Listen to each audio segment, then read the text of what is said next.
With 9 years under its belt with constant updates, No Man's Sky has changed quite a bit. So today, as a companion piece and an improvement to the last year's comparison, let's take a look at the most notable and important changes over these years. In fact, you already saw at least 3 of them in that intro alone.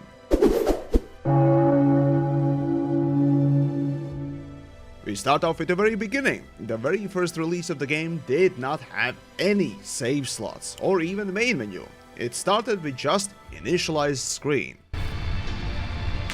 Life support systems activated.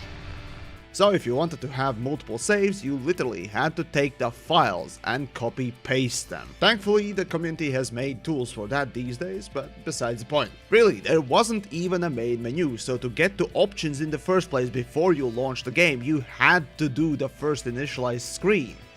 Then there were the difficulty options, or rather lack thereof, on the initial release. But now, for quite some time, even on the go as you're playing along, you can adjust your gameplay from hardcore to everything being free in a creative mode, and do so on several aspects, not just overall.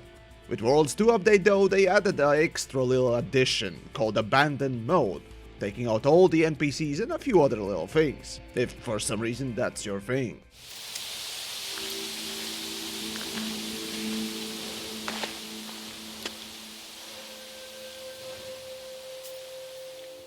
And speaking of that recent update, the focus has been placed on adding and expanding biomes most of all. But even so, most notable detail is right in front of your eyes. The terrain detail, texture quality, and more importantly, little models like rocks, grass, bumps alone are the biggest improvements you notice when playing the first release. Tessellation is especially noticeable.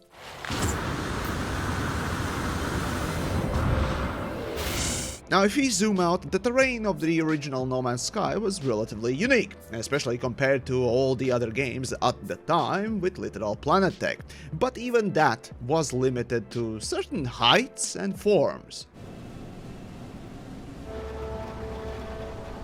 Now, however, massive mountain ranges can be generated, which, while pretty annoying to navigate on their own, do offer variety. But even outside of it, unique planets with bizarre look or occasional planet with bizarre geometry were added over time.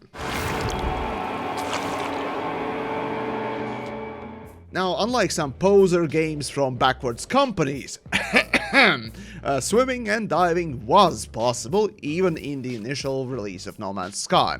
However, oceans and watery puddles were, well, empty, relatively speaking. Further improvements for both the biomes as well as the gameplay, like underwater building stuff, got further added, yet there still was a problem. Unlike those massive hills, oceans were always inch deep, or at least that's how they felt. This, however, is changing with Worlds Part 2 update, and while mountainous regions are still a lot higher from the base to the peak, underwater shenanigans have been catching up. And speaking of that, water itself. While it was a very basic texture with a few effects back in 2016 release, today's No Man's Sky has improved the water effects greatly. Starting with Worlds Part 1 update last year, adding a few details, and following update Aquarius, turning No Man's Sky's puddles into near Sea of Thieves level of gorgeous. And dynamic surface with waves and effects responding to the weather. It was nothing but beautiful. And as for Worlds Part 2, it further added a little bit of detail to water overall, adding rain droplet effects in small scale while ripples as you throw your fishing lure or use your ship to ripple the surface. Now granted, all of these effects are rather fakey, or look very basic if you look at, for example, the flyover with a ship, versus something that I bet I'll see in the comments myself. You know, the Star Citizen people mentioning that, oh, well, Star Citizen has it. Ooh. Well, guess what? Star Citizen has yet to release a real product, so go back to your Kool-Aid slurping corner till it does. No one cares.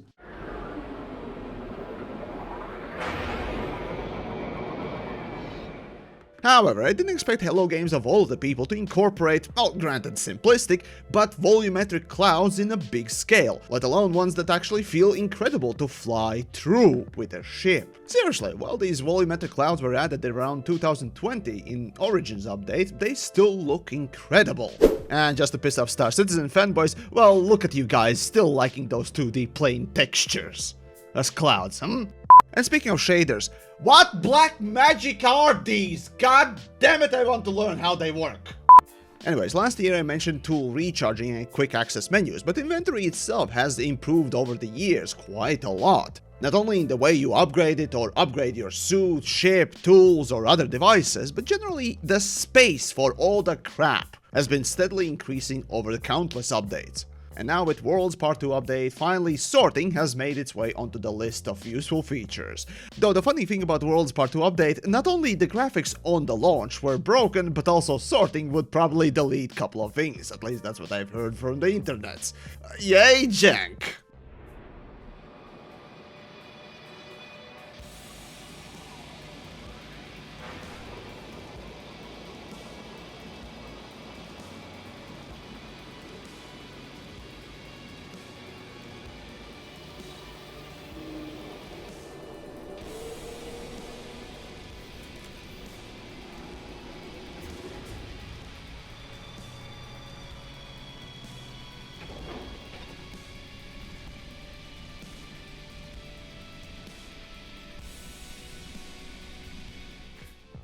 And speaking of bigger changes, the space stations themselves, well, graphically, they changed over the years with more NPCs or walkable space available. Over the last few years especially, Hello Games have been adding few different types of stations, like the old basic ones, the outlaw versions, or even more advanced ones with a few more services. Hell, even the outside of these stations have changed quite a lot.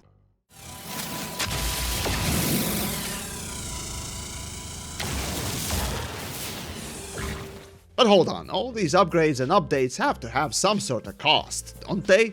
Well, like in the part 1 I did mention that among all sorts of improvements, that did include performance, even so far as going from one graphics API to a more modern graphics API, meaning OpenGL to Vulkan. But has it really helped, or today's game is more bogged down than ever? Well, I tried to find out.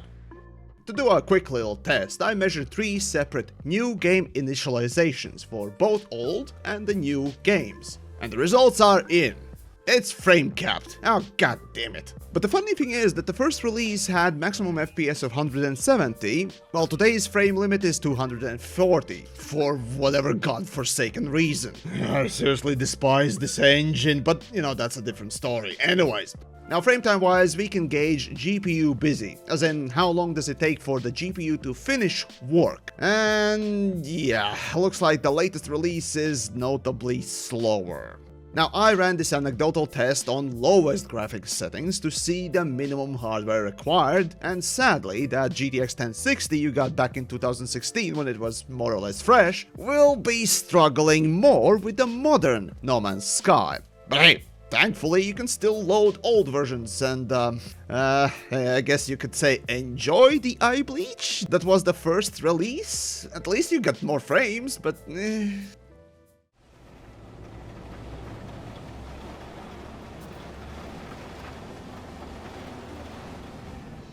But okay, anyways, today I looked at the more grand scheme differences between the game when it released and now, but trust me, there are plenty of little things to compare still. But that, I think I'll leave for the next time. You know, maybe Worlds Part 3 perhaps. But anyways, with Worlds Part 2 update, granted the impact is not quite as big as with Worlds Part 1, looking back at what has been accomplished is still very impressive. Even if most of it is jankily duct taped together, it's still certainly more interesting than some of what the game's peers have managed, but you know, that's a different story.